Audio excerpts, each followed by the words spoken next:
మీరు ఫోన్ వాడుతున్నారా లేక ఫోనే మిమ్మల్ని వాడుతుందా? ఒక్కసారి ఆలోచించండి. ఈ చిన్న పరికరం మీ జీవితాన్ని, మీ సంతోషాన్ని నెమ్మదిగా పోగొడుతుంది. పక్కనే భార్య ఉన్నా, ఎదురుగా పిల్లలు ఆడుకుంటున్నా మన కళ్ళు మాత్రం ఆ స్క్రీన్ మీదే. ఉదయం కళ్ళు తెరవక ముందే ఫోన్, రాత్రి నిద్రపోయే వరకు ఫోన్. మనుషుల మధ్య అసలు మాటలే తగ్గిపోయాయి. కేవలం చాటింగ్లే మిగిలాయి. ఎందుకో తెలియని చిరాకు, ఎంత నిద్రపోయినా తగ్గని అలసట, చిన్న విషయానికే కోపం. వీటన్నిటికీ కారణం మీ చేతుల్లో ఉన్న ఆ ఫోనే అని మీకు తెలుసా? మీరు ఫోన్ చూస్తున్న ప్రతి నిమిషం మీ కుటుంబంతో గడపాల్సిన విలువైన సమయాన్ని కోల్పోతున్నారు. ఇప్పుడైనా మించిపోయింది ఏమీ లేదు.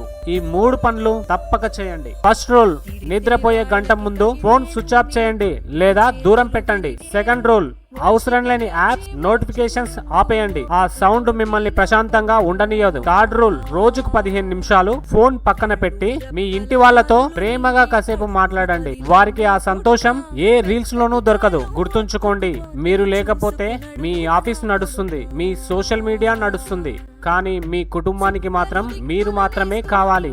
వాళ్ళకు మీ సమయాన్ని ఇవ్వండి, స్క్రీన్ టైం కాదు. ఈ వీడియోని మీ కుటుంబ సభ్యుల గ్రూపులలో తప్పకుండా షేర్ చేయండి. ఒక్కరైనా మారితే ఒక ఇల్లు సంతోషంగా ఉంటుంది. ఇలాంటి మరిన్ని మంచి విషయాల కోసం మన ఛానల్ ని సబ్స్క్రైబ్ చేసుకోండి.